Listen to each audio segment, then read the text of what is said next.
Israel striking dozens of Iran-backed Hezbollah targets in Lebanon earlier this morning in an effort to dismantle underground infrastructure. Our next guest says that the challenge isn't just striking back against Iran, but overcoming the country's power and influence in the region. Joining us now is Seth Jones, the president of the Defense and Security Department at the Center for Strategic and International Studies. And skipping ahead to some of the things that you told our people, Seth, you think that the big looming challenge is that nothing has been done recently to rein in Iran. And I don't know who you want to blame it on, but the Gulf states haven't been able to do it. We're under the impression that Israel has done some things with, after October 7th.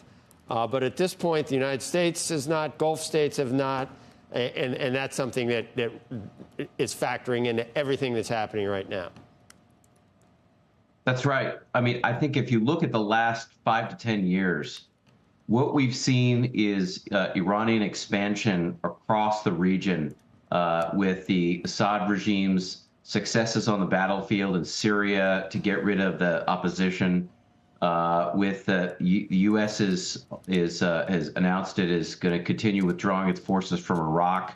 Iran already has a strong foothold there. So it actually has this corridor between Lebanon through Syria into Iraq and then Iran itself, where it can continue to bring weapons, people, and other systems across that region. And then when you add a few countries like Yemen and its relationship with the Houthis, I think what you see is a pretty strong presence throughout the region. So over the last year, since October 7th, I was down to visit some of the kibbutzim that were overrun by Hamas. The fighting has been largely in areas like Gaza and then more recently in southern Lebanon. But you've got this pretty extensive network of Iranian activity, and there's been little effective effort to weaken Iran in these areas. I mean, that's a big looming challenge that is not going to be resolved with this, with what we've seen so far. Could be resolved, it seems like, and we keep hearing things, and I think your point is that Israel is not going to probably telegraph its intentions to anyone, including the United States. And if that leak was actually true, it was done for it was leaked to the Biden administration for the Biden administration.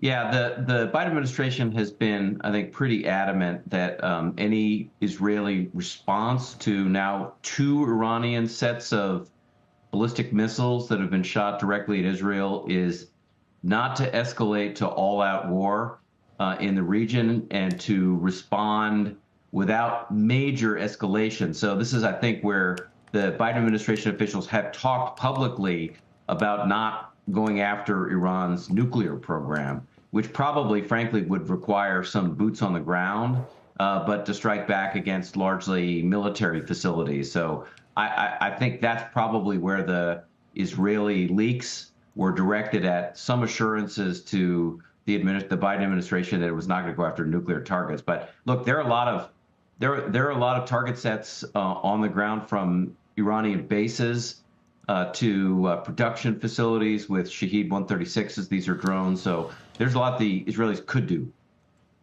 If we know that the entire world has sort of let Iran become, I don't know, too powerful, why wouldn't the United States, why not, no time like the present, why not be advising Israel to do what maybe would be good for the entire world at this point? It's just going to get worse. It's going to fester and end up in a nuclear-armed Iran if it isn't done now.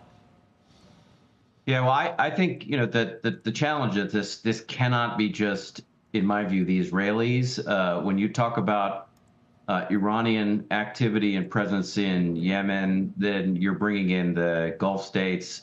When you're talking about Iraq as well, I mean, there are some of these countries I just don't think Israel is best equipped and has a lot of capabilities to deal with on the ground. The U.S. has boots on the ground in Iraq right now. It could go after some of the popular mobilization forces. Same thing in Yemen right now, where the U.S. has historically had some capabilities to go after Iranian Quds Force activity Hey, Seth, in the area. So, Seth, let me ask you this. Let's yeah. just we're not going to stipulate, but hypothetically, let's say that Israel decides to either go after some of the nuclear sites or some of the oil and gas sites or something like that, against the wishes, if you will, of the U.S. and its allies.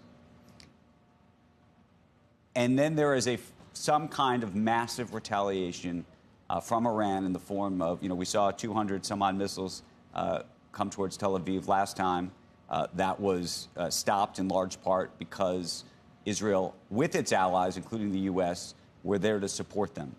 Do you see a point or moment in which Israel would go off and do something without consulting with or at odds with the U.S., and that the U.S.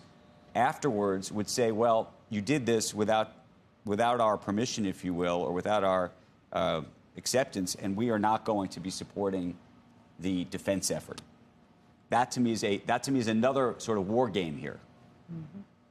Yeah, I think at this point, two comments here. One is we have already seen Israel conduct operations both in Gaza and in Lebanon and, frankly, Syria as well, that do appear to go against the wishes of some U.S. officials. The letter that senior U.S. officials sent to the Israelis, which has been leaked to the press, is pretty straightforward, that there is criticism of Israeli military action and the lack of humanitarian assistance. I do not believe, though, that the U.S. would stop its aid to defend Israel from incoming strikes, missile strikes. So I do think the U.S. would help Israel defend its territory. Where the U.S. has indicated a willingness to constrain aid is offensive weapon systems, large diameter bombs, for example, that Israel could use for offensive operations. That, I think, is where we've seen the administration push back on what it's going to provide to Israel.